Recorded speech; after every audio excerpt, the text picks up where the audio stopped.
Il a passé 5 ans enseigné à chasser le loup fantôme, le changeur légendaire qui a massacré une armée de renégats entière pour lui sauver la vie, puis a disparu dans la neige. Silas Breenidge, l'alpha le plus craint de la côte Est, a des milliards en banque et une armée à sa disposition. Mais il ne peut pas trouver la seule femme qui compte. Il est devenu froid, amer et paranoïaque. Alors quand il embauche une servante fragile et muette nommée Sacha pour nettoyer son penthouse, il ne lui accorde pas un second regard. Il la traite comme un meuble. Il ne sait pas que la cicatrice sur son cou est la raison pour laquelle elle ne peut pas parler. Il ne sait pas que la femme qui nettoie ses sols est la légende même qui l'a chassée. Et il ne sait certainement pas que les assassins reviennent ce soir. La pluie à Seattle n'a pas nettoyé les choses. Elle a juste rendu la saleté plus glissante. Silas Breenidge se tenait près de la vitre du sol au plafond de son bureau penthouse, les lumières de la ville se reflétant dans ses yeux tachetés d'ambre foncé. Il prit une gorgée de Macallan 1926, la brûlure ne faisant rien pour calmer l'agitation dans sa poitrine. « Virez-la » dit Silas, sa voix un grondement sourd qui vibrait à travers la pièce.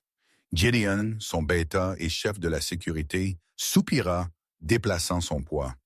Silas, c'est la 3e femme de ménage ce mois-ci. Madame Higgins était strictement professionnelle. Elle a laissé son odeur sur mes draps, Gideon. Sias claqua, se retournant. Son costume sur mesure ne pouvait cacher la tension prédatrice dans ses épaules. Elle a touché les dossiers sur le bureau. Elle s'est attardée. Je ne les paye pas pour qu'elles s'attardent. Je les paye pour qu'elles soient invisibles. Silas était un homme hanté par un fantôme. Il y a 5 ans, durant le massacre de Pine Ridge, il avait été acculé par une cellule dissidente de loups renégats. Il saignait, sa meute dispersée. Puis elle était apparue, une louve blanche, plus rapide que tout ce qu'il avait jamais vu, se déplaçant comme de la fumée. Elle avait déchiré 20 renégats en moins d'1 minute, protégeant son corps brisé avec le sien. Il se souvenait du son de son gémissement quand une lame d'argent lui avait lacéré la gorge. Puis elle était partie. Il avait passé chaque jour depuis à essayer de la trouver. Il avait besoin de savoir si elle avait survécu. Il avait besoin de savoir pourquoi une étrangère mourrait pour lui. « Je trouverai un remplaçant », dit Gideon, vérifiant sa tablette.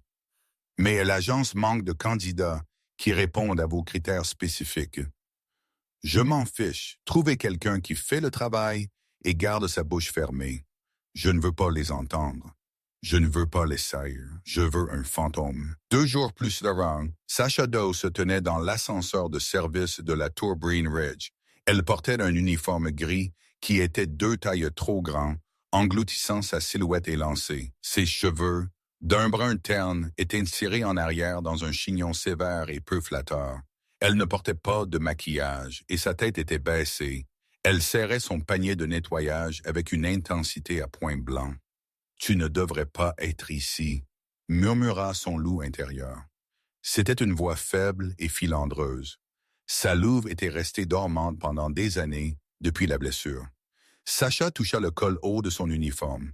Sous le tissu, une cicatrice déchiquetée et laide traversait sa gorge, un souvenir d'une lame argentée, la lame qui avait sauvé Silas Breenidge. Elle n'était plus la légendaire louve fantôme. Elle était juste Sacha, brisée, muette, sans louve. L'empoisonnement à l'argent avait détruit ses cordes vocales et coupé sa connexion à sa capacité de transformation. Elle était coincée sous forme humaine, faible et vulnérable. Elle avait besoin de l'argent. Sa sœur Emily était malade dans une clinique privée en Oregon, et les factures étaient astronomiques. Travailler pour l'alpha le plus puissant de la ville était dangereux, mais la prime de risque était incroyable. « Il ne te reconnaîtra pas », se dit-elle. « Tu étais une louve alors. Tu es une ombre maintenant. » L'ascenseur tinta. Gideon l'attendait. « Sacha Doe ?» demanda Gideon. Sacha hocha la tête une fois. « L'agence dit que vous êtes diligente. Ils ont ainsi mentionné votre condition. » Gideon fit un geste vers sa gorge. Sacha ne broncha pas. Elle sortit un petit bloc-notes de sa poche et écrivit « J'écoute, je nettoie, je ne parle pas. » Gideon l'examina. Elle ne sentait rien. Juste du savon bon marché et de l'eau de Javel. Pas de phéromones de changeur. Elle doit être humaine, pensa-t-il. Bien. Silas détestait l'odeur des autres loups dans son sanctuaire privé. Les règles sont simples, dit Gideon, la conduisant dans l'immense salon à air ouverte. Monsieur Greenidge valorise la vie privée avant tout. Vous nettoyez quand il est sorti ou vous nettoyez les pièces où il n'est pas. Vous ne faites pas de contact visuel. Vous ne touchez pas les papiers de son bureau et vous n'allez jamais dans l'aile ouest. C'est la salle de sport et d'entraînement privée de l'Alpha. Sacha hocha de nouveau la tête. Il est en réunion en ce moment. Commencez par la bibliothèque. Dépoussiérez. Ne réarrangez pas. Sacha se dirigea vers la bibliothèque. Alors qu'elle dépoussiérait les étagères en acajou, elle sentit une vibration dans le sol, les lourds pas d'un alpha. Salas entra en parlant au téléphone. Il ne la regarda même pas. Pour lui, elle faisait partie des meubles. « Je me fiche de ce que dit le conseil, Victor. » Silas grogna dans le téléphone. « Je veux que la frontière nord soit verrouillée. » Les renégats bougent de nouveau. Sacha se figea, le dos tourné vers lui. Victor Kane, l'homme qui avait orchestré l'attaque il y a 5 ans, il était toujours dehors. Salas raccrocha et jeta son téléphone sur le canapé en cuir. Il passa une main dans ses cheveux foncés, laissant échapper un grognement frustré qui aurait fait fuir un humain normal dans la terreur. Sacha ne courut pas. Elle continua à polir la lampe en laiton, son rythme régulier. Silas marqua une pause. Il regarda son dos. Habituellement, les humains sentaient la peur autour de lui. Celle-ci sentait le produit d'entretien au citron. « Toi, » dit Silas. Sacha s'arrêta. Elle se tourna lentement, gardant ses yeux sur ses chaussures polies. « Tu es la nouvelle, » déclara-t-il. Ce n'était pas une question, elle hocha la tête. « Mon bêta me dit que tu ne peux pas parler. » Elle hocha de nouveau la tête. Silas fit un pas de plus. Il était massif, rayonnant une chaleur et une puissance qui faisaient picoter la peau de Sacha. Il inclina la tête, reniflant l'air. « Pourquoi n'as-tu pas peur? » Le cœur de Sacha battait fort contre ses côtes, mais elle garda son visage impassible. Elle écrivit sur son bloc-notes et le tendit. « La peur est bruyante. Je suis silencieuse. » Silas fixa la note. Pour la première fois depuis des mois, une étincelle d'intérêt jaillit dans ses yeux. Pas de l'attirance, mais de la curiosité. « Gardez ça comme ça, » marmonna-t-il et sortit. Sacha laissa échapper un souffle qu'elle ne savait pas qu'elle retenait. Il n'avait pas reconnu la signature énergétique de la louve qu'il avait sauvée. Elle était en sécurité, mais le voir de près, voir l'épuisement gravé dans ses beaux traits, elle ressentit une dangereuse pointe de l'ancien instinct, l'instinct de le protéger. 3 semaines passèrent, Sacha devint un fantôme dans le penthouse. Elle apprit le rythme de Silas. Il buvait du café noir à 6 heures du matin. Il passait des heures à regarder des cartes holographiques du territoire. Il dormait moins de 4 heures par nuit. Elle apprit aussi qu'il souffrait. Un mardi soir, une tempête battait les murs de verre du penthouse. Sacha était dans la cuisine, préparant un dîner tardif. Silas oubliait souvent de manger. Elle coupait des légumes avec une précision et une rapidité qu'aucun humain non entraîné ne devrait posséder. Le couteau était un flou. Elle entendit la sonnette de l'ascenseur. Silas entra en trébuchant, soutenu par Gideon. « Prenez la trousse médicale », aboya Gideon dans ses communications. Sacha laissa tomber le couteau et entra dans le couloir. Silas était pâle, suant abondamment. Sa chemise blanche était trempée de sang à l'épaule. « C'est une balle en argent », disait Gideon, la panique dans la voix. « Elle est logée près de l'artère. Nous ne pouvons pas le déplacer à la clinique. La toxine se propage trop vite. » Les yeux de Sacha s'écarquillèrent. L'argent, la faiblesse de tous les loups. Si elle n'était pas retirée immédiatement, elle traverserait son système en le brûlant, l'empêchant de guérir. Gideon allongea Silas sur le canapé. Silas gémissait, ses yeux roulant en arrière. « Ça brûle. Je ne suis pas un chirurgien, Silas, cria Gideon, déchirant la chemise. La blessure était noire et pétillante. Sacha ne réfléchit pas. Elle bougea. Elle poussa Gideon. « Hé, reculez !» cria Gideon. Sacha l'ignora. Elle tomba à genoux à côté de Silas. Elle regarda la blessure. Elle savait exactement ce que c'était. Une balle à pointe creuse remplie de mercure liquide argenté. Désagréable. Elle attrapa le poignet de Silas. Sa peau brûlait. Il cligna des yeux, se concentrant vaguement sur elle. « Toi, » il râla. Sacha attrapa la bouteille de vodka à haute teneur en alcool du bar et la versa sur ses mains. Puis elle regarda Gideon et pointa le coupe-papier décoratif en argent sur le bureau, puis le briquet dans la poche de Gideon. « Vous voulez opérer ?» demanda Gideon, incrédule. « Vous êtes une femme de chambre ?» Sacha saisit le briquet et le coupe-papier. Elle stérilisa la lame avec la flamme.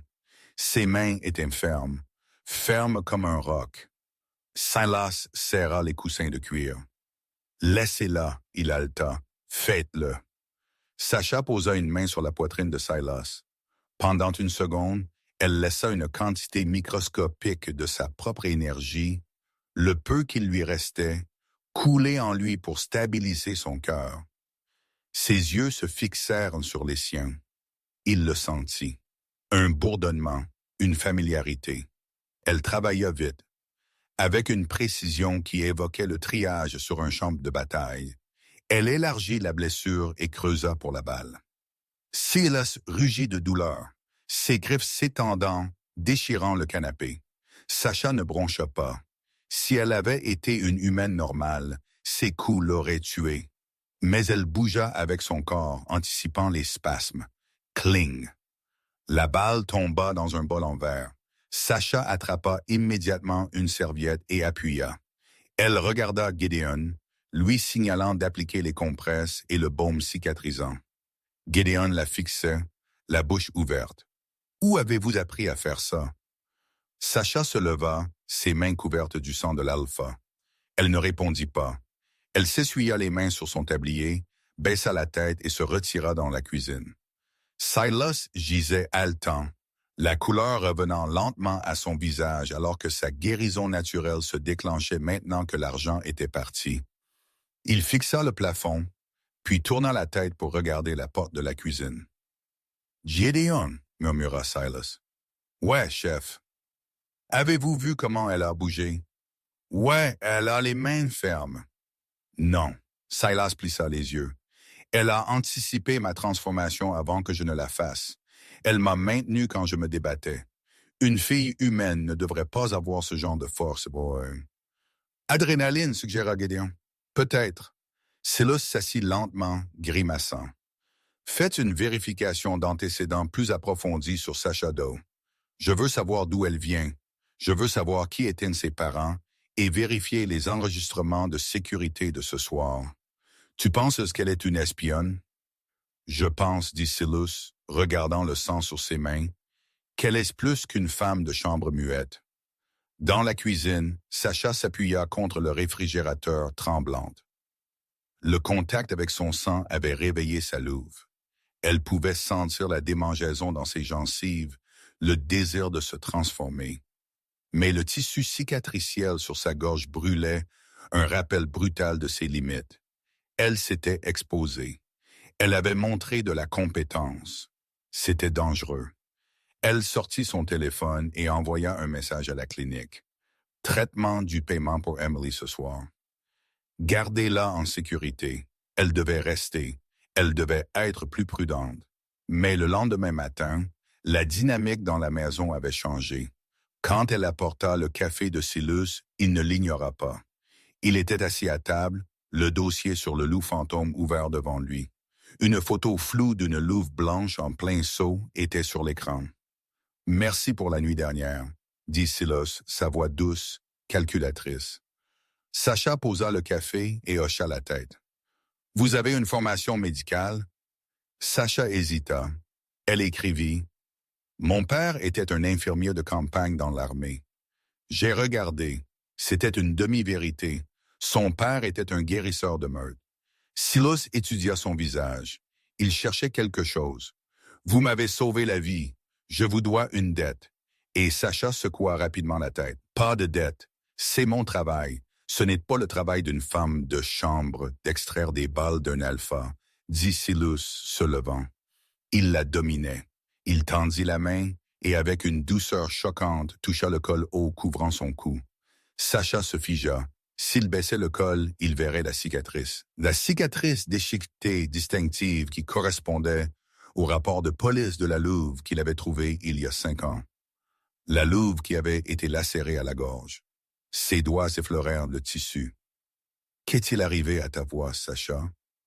Elle ne pouvait pas respirer. Elle le fixa dans les yeux ambrés, plaidant silencieusement. Soudain, l'interphone sonna.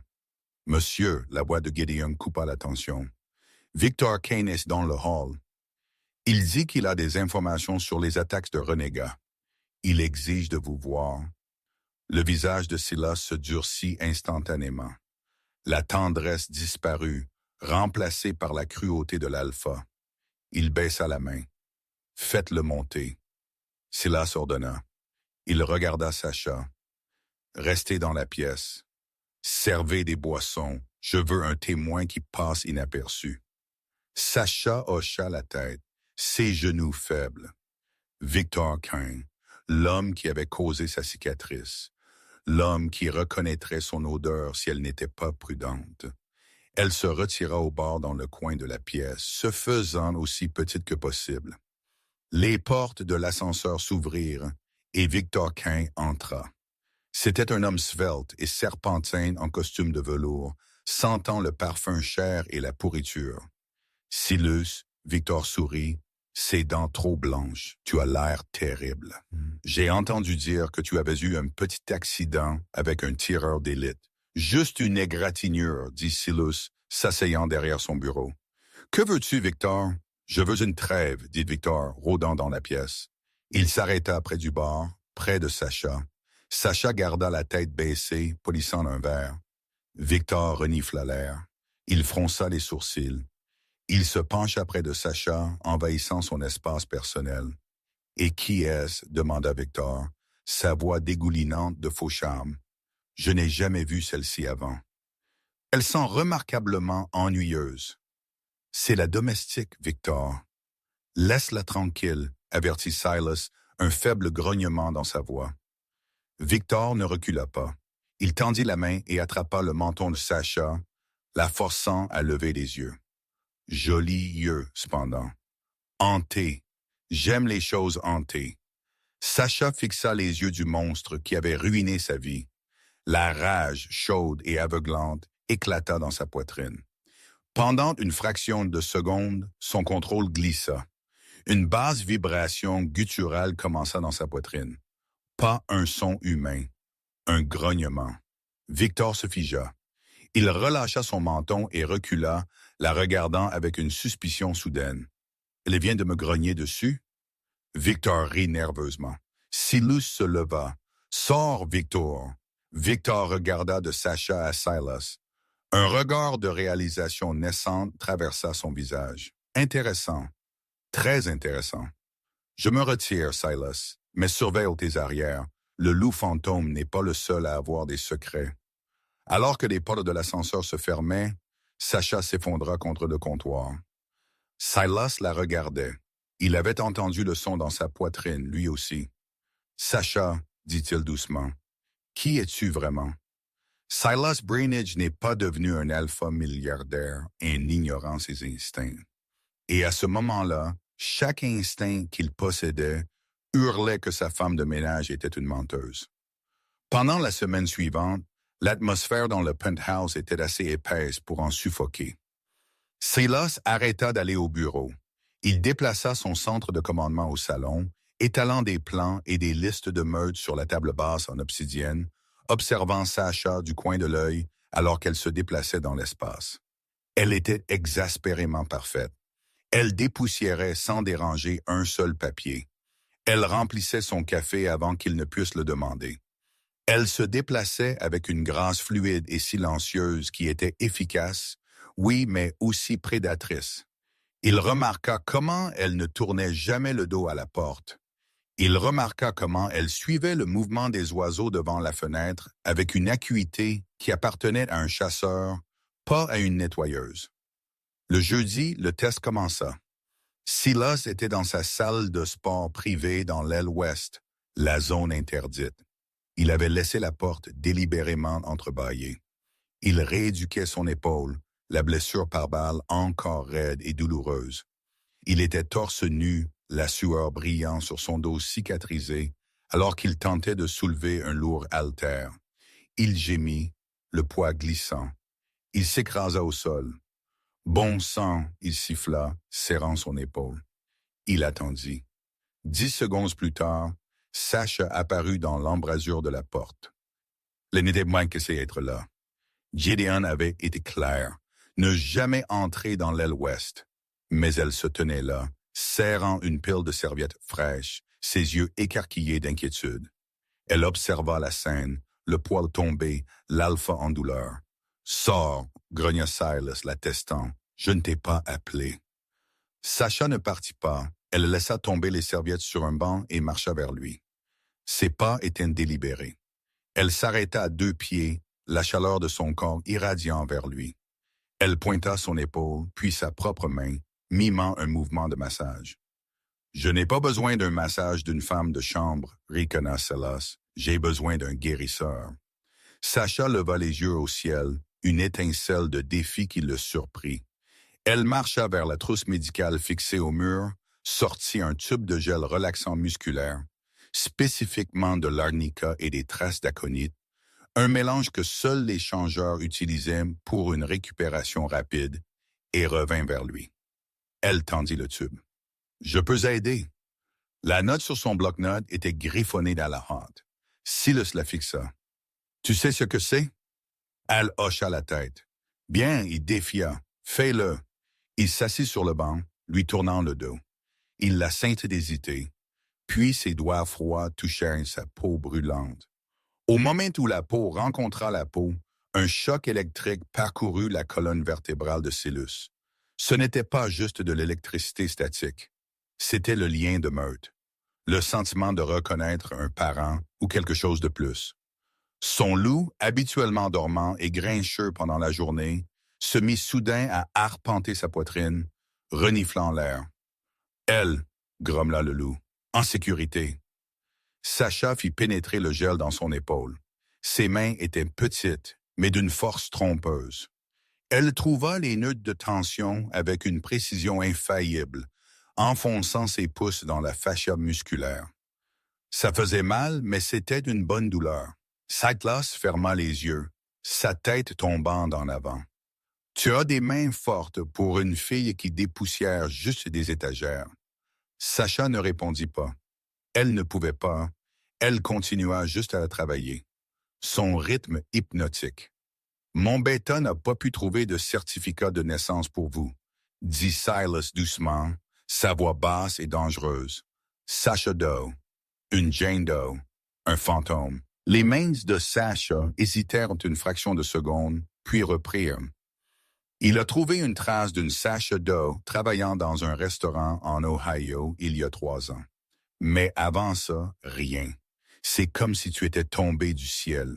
Il se retourna soudainement, attrapant son poignet. Sasha haleta, une inspiration silencieuse d'air. Ils étaient à quelques centimètres. Il pouvait voir les taches d'or dans ses yeux bruns. Il pouvait sentir le savon bon marché qu'elle utilisait pour masquer son odeur. Mais en dessous, il y avait quelque chose comme l'air hivernal et les aiguilles de pin, l'odeur de la forêt. « De qui te caches-tu, Sasha ?» il murmura. « Est-ce qu'un ex-petit ami? La loi ou une meute? » Le cœur de Sasha battait contre ses côtes comme un oiseau piégé. Elle voulait lui dire « Dieu », elle voulait lui dire « Je suis celle qui t'a traîné à travers la neige. Je suis celle qui a perdu ma voix, criant pour qu'ils arrêtent de te faire du mal. » Mais elle ne pouvait pas. S'il savait qu'elle était la loup fantôme, il essaierait de l'utiliser pour combattre Victor, et qu'elle ne pouvait pas se battre. Plus maintenant, elle était brisée. Une arme brisée était inutile pour un alpha. Elle retira doucement son poignet de sa prise. Elle ramassa son bloc-notes et écrivit « Je me cache des souvenirs. S'il vous plaît, je veux juste travailler. » Silas lut la note. La vulnérabilité brute dans ses yeux fit vaciller sa suspicion. Peut-être qu'elle n'était pas une espionne. Peut-être qu'elle était juste une autre âme brisée comme lui. Bien, Silas soupira, se levant. Mais nous sortons ce soir et tu viens avec moi. Sasha cligna des yeux. Moi, c'est le gala annuel de la mode au Seattle Fairmont Olympic. Gideon gère le périmètre de sécurité, ce qui signifie que j'ai besoin d'un assistant personnel à l'intérieur du lieu.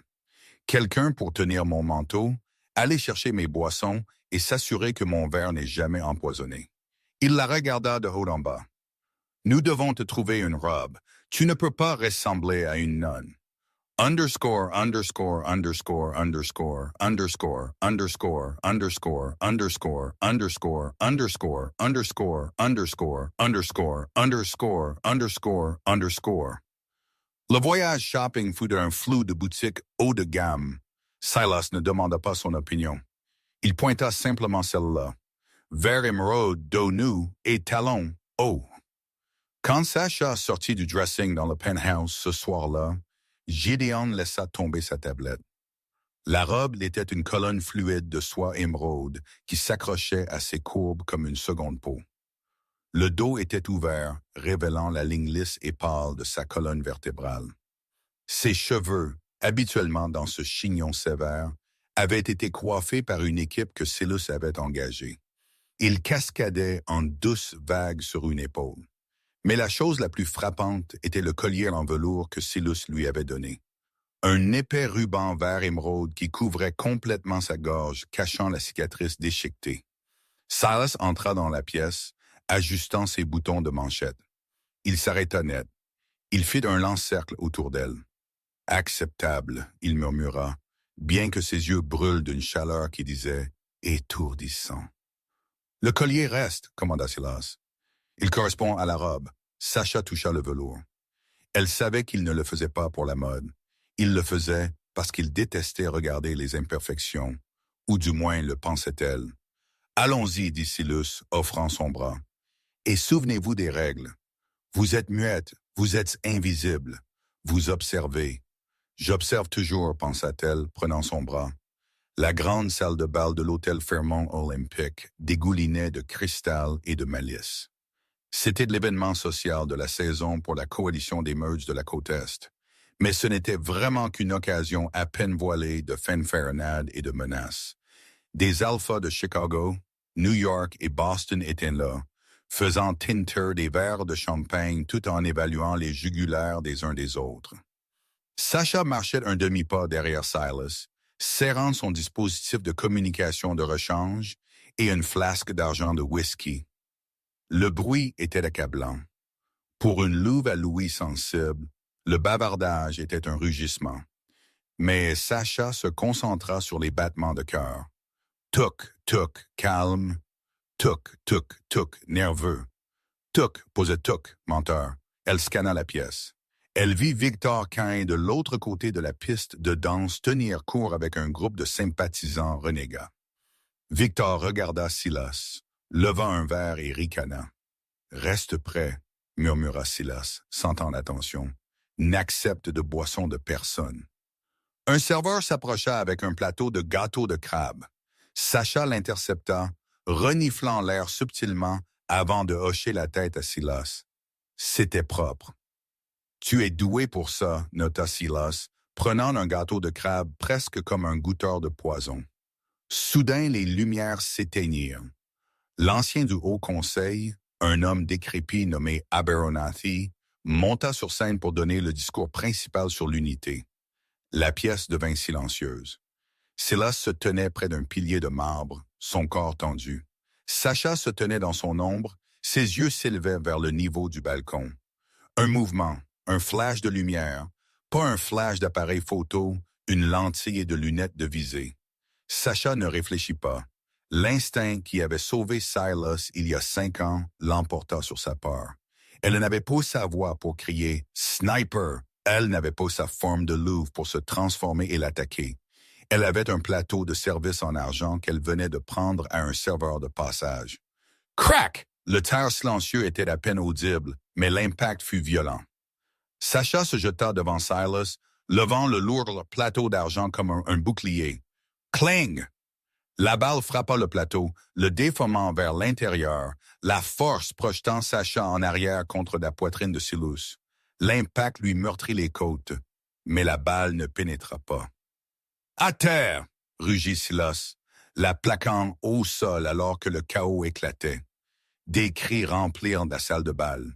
Des loups commencèrent à se transformer. Leur fourrure éclata à travers les smokings. Des tables furent renversées. « Gideon, balcon, côté nord !» aboya Silas dans ses communications, traînant Sasha derrière le pilier de marbre. Il la regarda, ses yeux sauvages. Elle haletait, serrant le plateau cabossé. Tout Silas fixa le plateau. « Tu l'as vu. Comment l'as-tu vu? » Sasha secoua la tête, la terreur dans les yeux. Elle pointa la sortie. « Pas encore. » Silas grogna. Il sortit un pistolet de sa ceinture. Un Desert Eagle calibre 0,50. « Reste ici. » Il s'apprêtait à sortir, mais 3 hommes en équipement tactique tombèrent des câbles du plafond, atterrissant entre eux et la sortie. Ce n'étaient pas des tueurs à gages ordinaires. Ils bougeaient avec la vitesse saccadée et non naturelle des sauvages.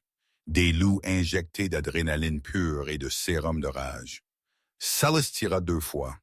L'un tomba, la poitrine explosée, mais les 2 autres bondirent. Silas engagea le premier dans un combat au corps à corps. Ses mouvements un flou de Krav Maga et de force de loup. Mais le second sauvage le contourna, se dirigeant droit vers le témoin, droit vers Sasha. Le loup sauvage, un homme aux mâchoires écumantes et aux griffes étendues, bondit sur elle. Sasha était acculée contre le pilier. Elle n'avait pas d'arme, elle était en talons. « Laisse-le sortir » murmura son esprit. « Laisse le fantôme sortir. » Elle ne se transforma pas, elle ne pouvait pas, mais elle accéda au flux. Alors que le sauvage frappait à sa gorge, Sasha tomba en grand écart, les griffes lacérant l'air où son cou avait été une milliseconde auparavant. Elle utilisa l'élan pour pivoter, balayant les jambes du sauvage avec un coup de pied qui brisa un os. Le sauvage frappa le sol, mais se releva instantanément. Il bondit de nouveau. Sasha attrapa un lourd manum de champagne en cristal de la table renversée. Elle ne le balança pas sauvagement. Elle attendit. Elle l'appâta. Quand il ouvrit sa garde pour mordre, elle enfonça la base de la bouteille dans son plexus solaire, écrasant son diaphragme. Alors qu'il se pliait en 2, haletant, elle lui donna un coup de talon pivotant à la tempe. C'était un mouvement de violence purement discipliné, un mouvement qui exigeait des années d'entraînement. Le sauvage tomba, inconscient ou mort. Sasha se tenait là, la poitrine haletante, sa robe émeraude fendue jusqu'à la cuisse par la force de son coup de pied. Elle lissa ses cheveux, son visage un masque de détachement froid. Elle leva les yeux. Silas se tenait au-dessus du corps de son agresseur. Il ne regardait pas la menace. Il la regardait. Il l'avait vue. Il avait vu la posture, l'efficacité, le style de combat signature de la louve fantôme. Utilisant l'environnement, utilisant l'élan, ne gaspillant jamais d'énergie. La salle de bal se vidait alors que la sécurité affluait. Gideon courut, flanqué de garde. « Silas, cible à terre sur le balcon. Nous sommes clairs. »« Nous devons bouger !» Gideon cria. Silas ne répondit pas à Gideon. Il marcha vers Sasha. L'air entre eux crépitait d'une intensité terrifiante. « Qui t'a appris à te battre comme ça ?» demanda Silas, sa voix tremblant de rage contenue et d'adrénaline. Sasha recula, la peur revenant. Elle secoua la tête. « Ne me mens pas. » Silas rugit, faisant tressaillir les gardes à proximité. Ce n'était pas un cours d'autodéfense. C'était de la déchirure de force spéciale. Il s'arrêta. Il regarda le collier de velours autour de son cou. Silas, nous devons partir. La police est à 5 minutes. Gideon pressa, attrapant le bras de Silas. Silas arracha son bras, gardant ses yeux sur Sacha. Prenez la voiture. Amenez-la derrière maintenant. Il attrapa la main de Sacha, sa prise meurtrière. Et toi? Tu viendras avec moi et tu vas commencer à parler. Voix ou pas de voix. Le trajet de retour au penthouse fut silencieux. Mortellement silencieux. Silas conduisit lui-même la Maybach Excelero, roulant agressivement vite à travers les rues glissantes de Seattle. Il prenait les virages à 96 km/h, les pneus crissants.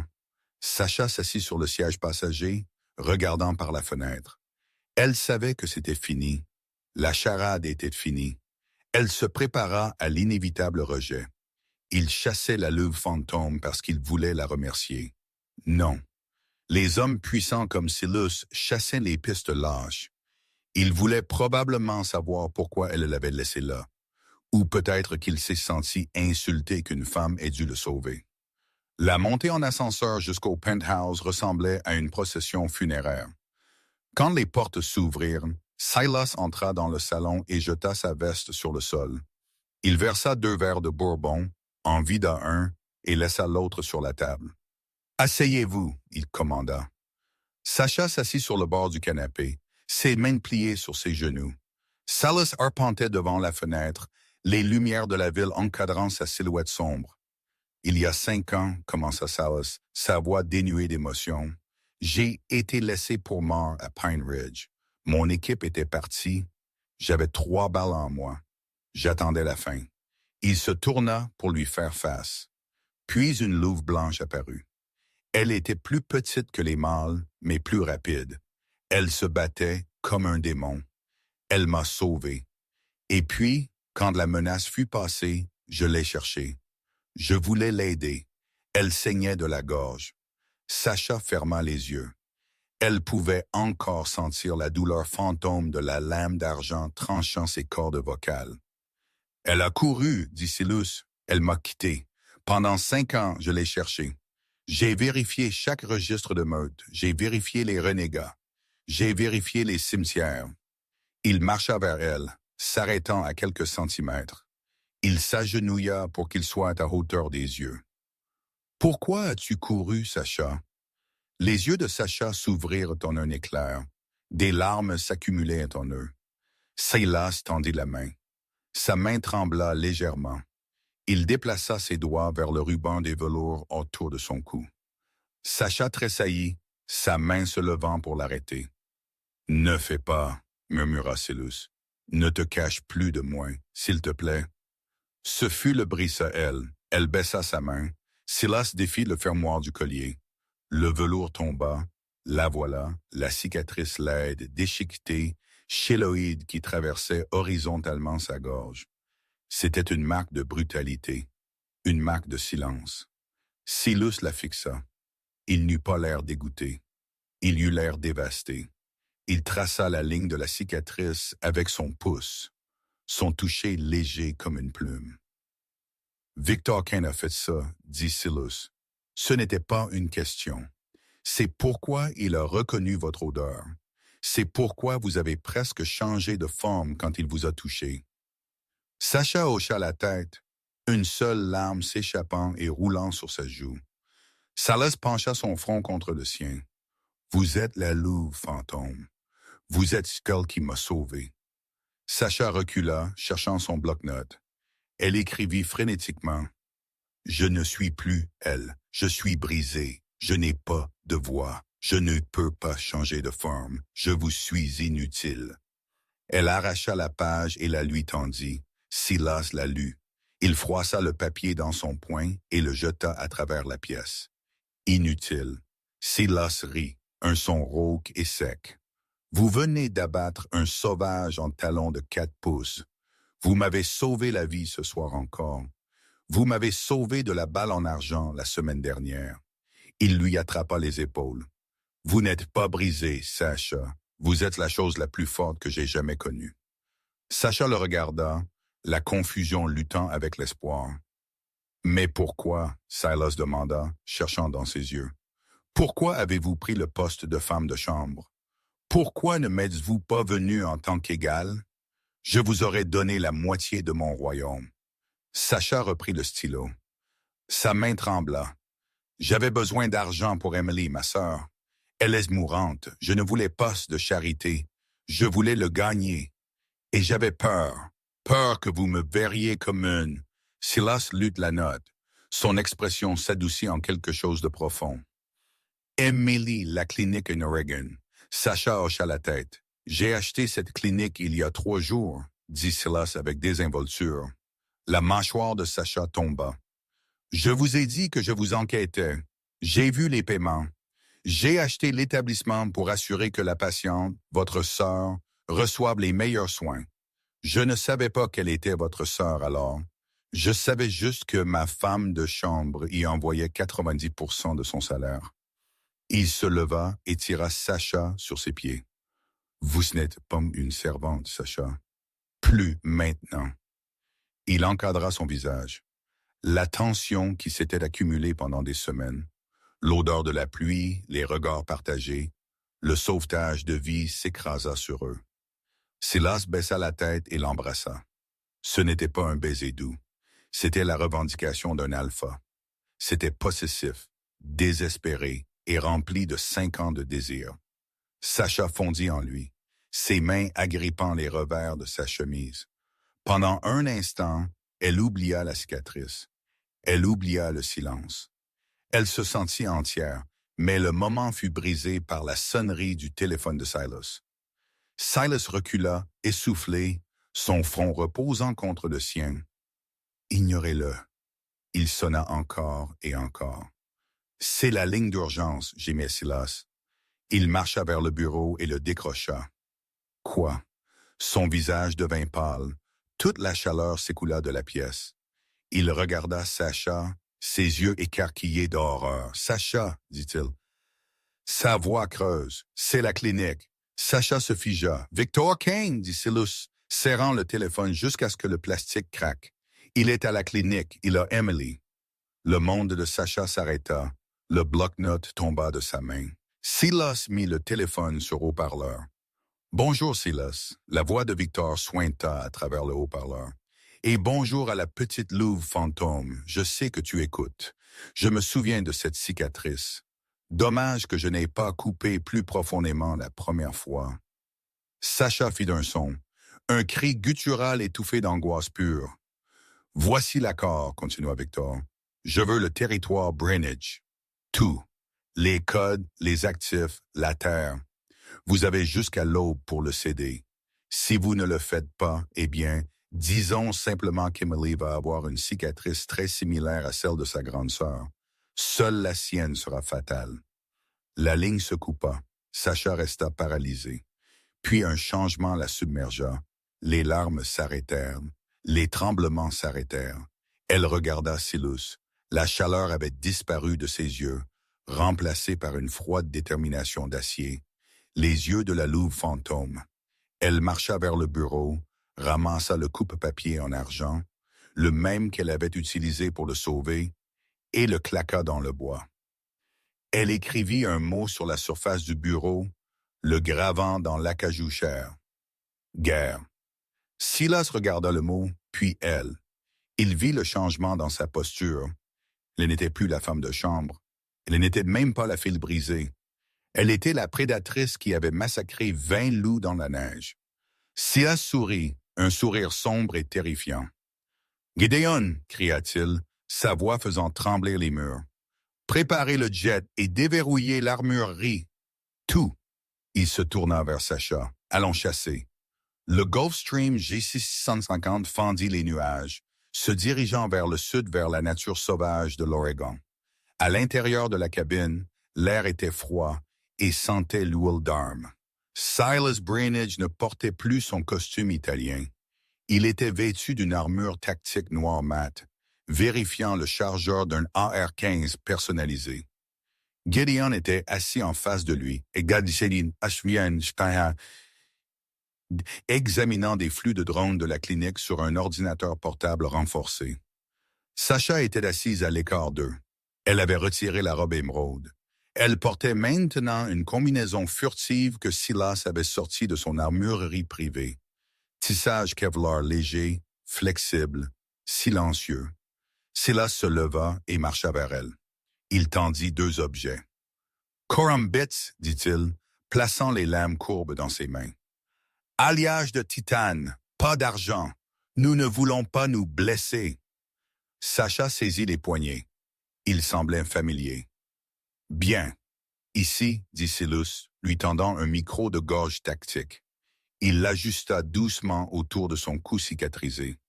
Il détecte la vibration des cordes vocales. Même si vous ne pouvez pas parler, si vous fredonnez ou tapez dessus, il enverra un signal à mon oreillette.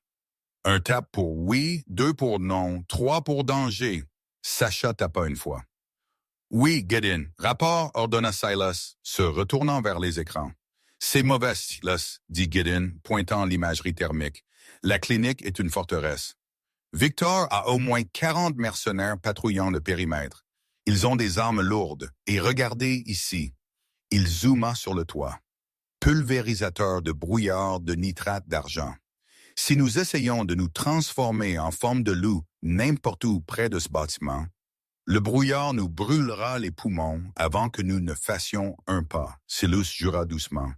Il sait que nous arrivons. Il veut un assaut terrestre. Il veut nous saigner. Sacha s'avança et tapa sur l'écran. Elle pointa les puits de ventilation sur la carte thermique. Ils émettaient de la chaleur non gardée.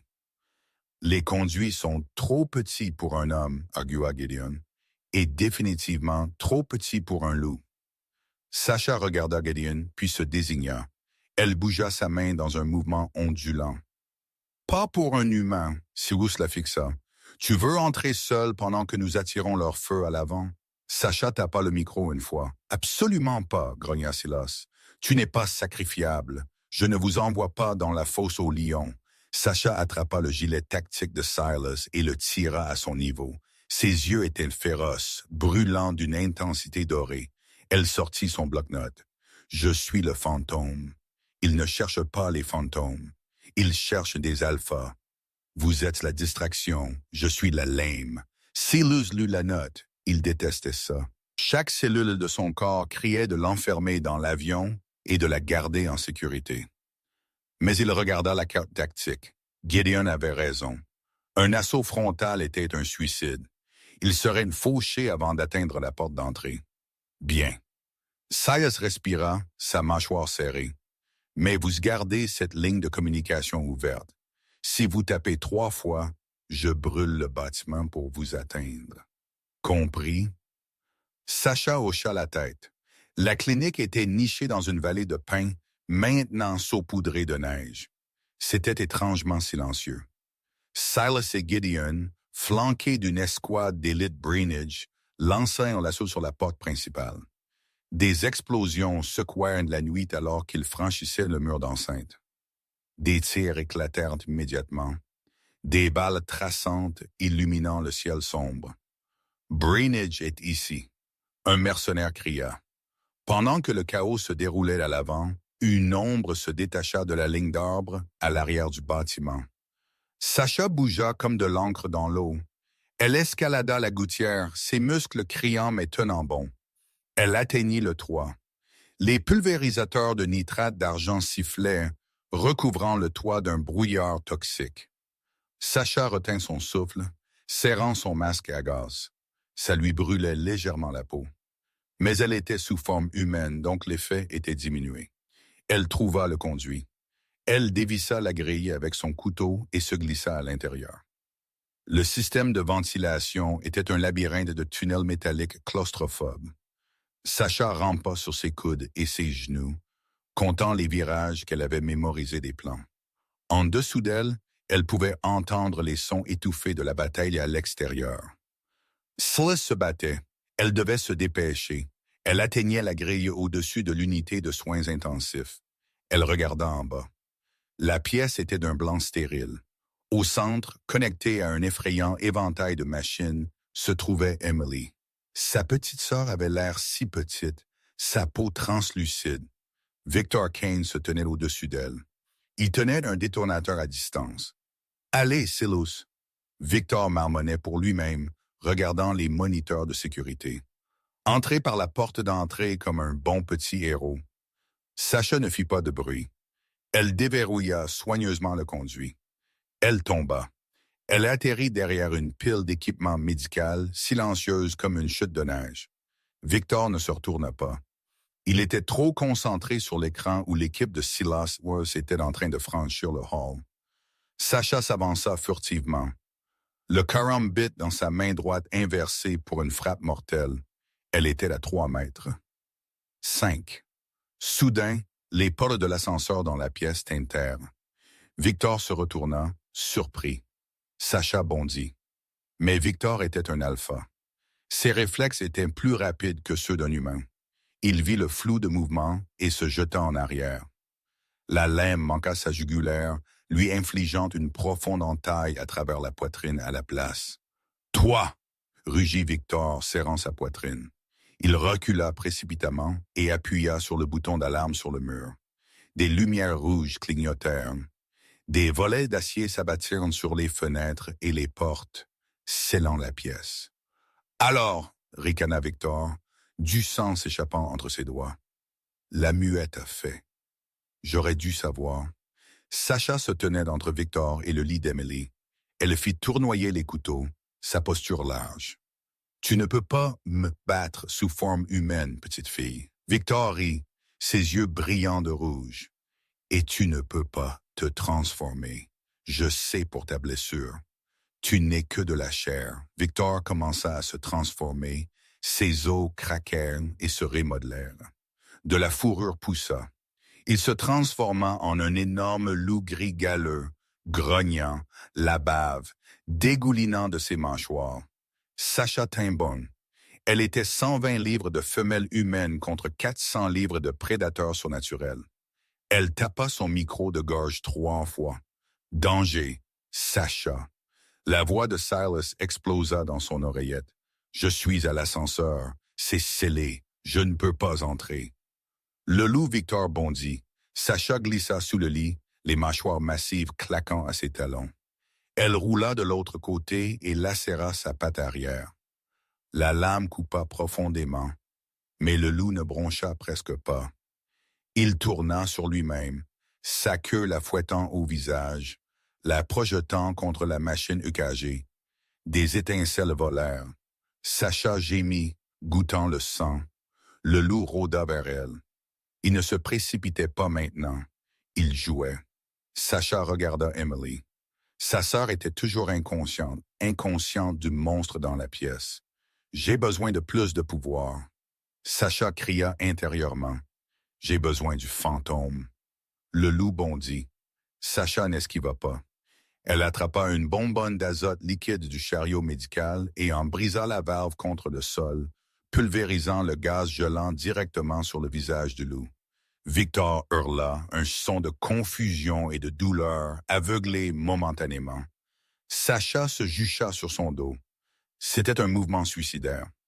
Elle enroula ses jambes autour de son torse et enfonça les 2 couteaux dans ses épaules, essayant de sectionner le muscle. Le loup se débattit violemment. Il claqua son dos contre le mur, écrasant Sacha entre sa colonne vertébrale et le béton. L'air quitta ses poumons. Ses côtes craquèrent. Elle tomba au sol, haletante, sa vision se brouillant. Victor se secoua, délogeant les couteaux. Il se transforma de nouveau en forme humaine. Nu et saignant, mais guérissant vite. Il marcha vers Sacha et repoussa les couteaux du pied. Effort vaillant, haleta Victor, mais pathétique. Il se pencha et l'attrapa par la gorge, juste au-dessus de la cicatrice. Il la souleva du sol. Silas est dehors. Victor cria à la porte scellée. « Pouvez-vous m'entendre, Breenidge? Je l'ai. »« Lâchez-la, Victor, ou je vous écorcherai vif. » La voix de Silas passa à travers la porte, étouffée mais terrifiée. « Ouvrez la porte et rendez-vous, et peut-être que je la laisserai vivre. » Victor railla, il serra la gorge de Sacha. Sacha griffa ses mains. Son air se coupait. La pression sur sa cicatrice était agonisante. On aurait dit la lame d'argent, encore une fois. « Emily », pensa-t-elle. « Silas, Alors que les taches noires dansaient dans sa vision, quelque chose céda. Pas un os, mais une barrière. Le mur mental qu'elle avait construit autour de sa louve. Le mur fait de traumatisme, de silence et de peur se fissura sous la pression de son besoin de protéger sa meute. Profondément dans sa poitrine, une étincelle s'alluma. Ce n'était pas la voix faible et filandreuse d'avant. C'était un rugissement. Victor fronça les sourcils. Il sentit la chaleur irradiante de sa peau. Coelleux. Les yeux de Sacha roulèrent en arrière, puis se fixèrent en avant. Il n'était plus brun. Il brillait d'un argent incandescent. La chaleur dans la pièce monta en flèche. La température monta si vite que le givre de l'azote liquide siffla et s'évapora. Victor laissa tomber Sacha, trébuchant en arrière. « Impossible! Tu es brisé! » Sacha atterrit sur ses pieds. Elle ne haleta pas pour l'air. Elle grogna. Et cette fois, le grognement ne vint pas de sa poitrine. Il vint de son âme même. Son corps se tordit. La transformation fut violente, instantanée. Il n'y eut pas de transition lente. Un instant, elle était une femme en combinaison furtive. L'instant d'après, il y eut un flash aveuglant de lumière blanche. Quand la lumière s'estompa, un loup se tenait au centre de la pièce. Mais ce n'était pas juste un loup, c'était de la louve fantôme. Elle était d'un blanc pur, comme de la neige fraîche, mais elle était plus grande qu'avant. Sa fourrure hérissait d'énergie, de petits arcs d'électricité statique sautant entre les mèches. Et là où la cicatrice avait été sur son cou humain, il y avait maintenant une bande de fourrure argentée chatoyante comme un collier de clair de lune. « Non, » murmura Victor, reculant dans l'équipement médical. Dans la porte, Silus arrêta de marteler. Il le sentit, la montée de puissance. C'était comme si un réacteur nucléaire venait d'entrer en service à l'intérieur de la pièce. « Sacha » murmura Silas. La louve fantôme regarda la porte scellée, puis Victor. Victor paniqua. Il se précipita pour le détonateur sur le sol. « Je nous ferai tous sauter. » Il bondit vers la télécommande. Sacha bougea. Elle était un flou de mouvements blancs. Elle ne courut pas. Elle se téléporta. Avant que la main de Victor ne puisse toucher le plastique, ses mâchoires se serrèrent autour de son avant-bras.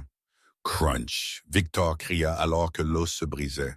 Sacha secoua la tête, le jetant à travers la pièce comme une poupée de chiffon. Il s'écrasa contre la vitre renforcée de la fenêtre d'observation, la couvrant de fissures en toile d'araignée. Victor essaya de se lever, essaya de se transformer, mais Sacha était sur lui. Elle le cloua au sol, ses pattes massives sur sa poitrine. Elle abaissa son museau à son visage, montrant des crocs dangereusement longs. Le grogna, un son si profond qu'il fit vibrer les plombages dans les dents de Victor. Victor regarda dans ses yeux et ne vit aucune pitié. Il vit la logique froide du prédateur suprême. « Attendez, » gargouilla Victor. « Je me rends. Le conseil, les lois. » Sacha ne se souciait pas du conseil. Elle se souciait de la sœur qu'il avait menacée. Elle se souciait de la campagne qu'il avait essayé de tuer. Elle claqua ses mâchoires. Le silence tomba sur la pièce. Sacha recula du corps. Elle se tourna vers le lit. Elle poussa la main d'Emily avec son museau humide. Emily s'agita, son moniteur de rythme cardiaque se stabilisant. Sacha se tourna vers la porte scellée. Elle se cabra et lacéra l'acier de ses griffes. « Grincement! Prenez la thermite! » cria Silas de l'autre côté. « Faites sauter les gonds! » Un boom secoua la pièce et les lourdes portes tombèrent vers l'intérieur. Silas se précipita, arme levée, Gideon juste derrière lui. Ils s'arrêtèrent. Silas baissa son arme. Il regarda le carnage, le verre brisé, le corps de Victor Kane et la louve blanche montant la garde au-dessus du lit d'hôpital. Sacha regarda Silas. Elle baissa la tête, un geste de reconnaissance et de respect. Silas marcha vers elle lentement, rengainant son arme. Il tomba à genoux devant elle, ignorant le sang sur le sol. « Tu es revenu, » murmura-t-il, des larmes se mêlant à la sueur sur son visage. « Tu es vraiment revenu. » Sacha gémit doucement. Elle lécha le sang de sa joue. Silas enfouit ses mains dans sa fourrure blanche épaisse. « Je vous ai. J'ai Emily. C'est fini. » La reconstruction du domaine Greenwich était complète. Le nouveau système de sécurité était de pointe. Mais franchement, c'était redondant. Personne n'était assez stupide pour attaquer la maison de l'Alpha et de la Louve Fantôme. Le bal de l'équinoxe de printemps avait lieu dans le jardin principal. C'était une affaire en plein air sous les étoiles. Silas se tenait près de la fontaine, tenant un verre de champagne. Il avait l'air mieux, plus jeune.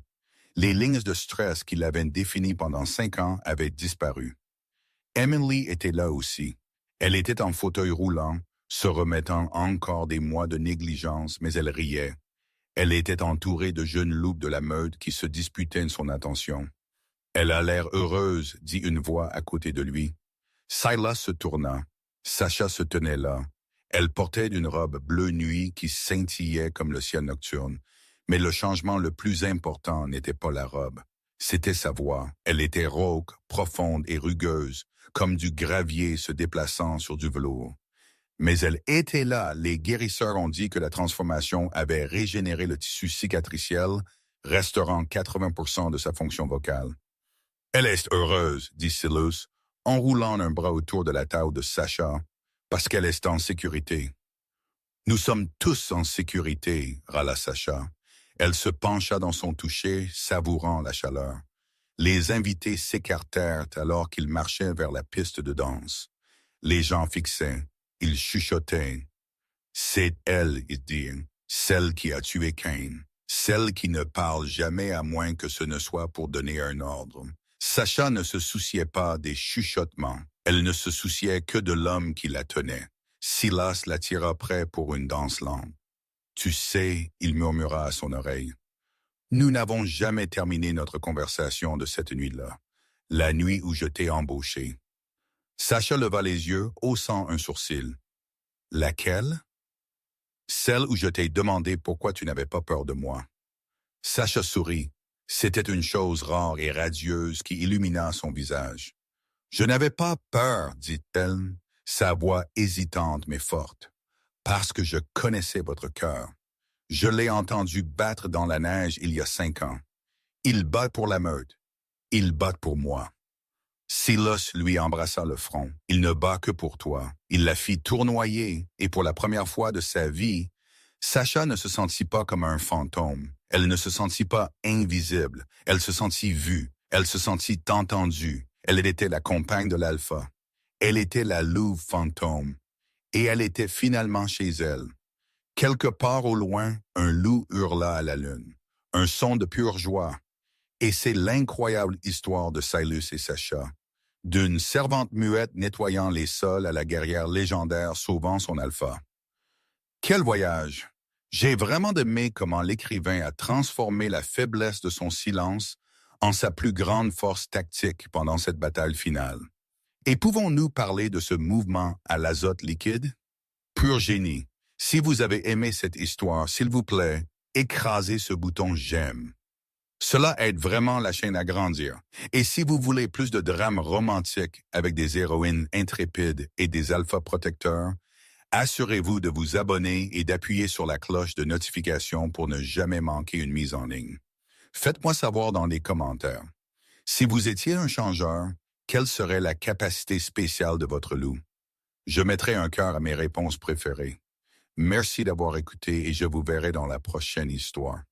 Underscore, underscore, underscore, underscore, underscore, underscore, underscore, underscore, underscore, underscore, underscore, underscore, underscore, underscore, underscore, underscore, plus.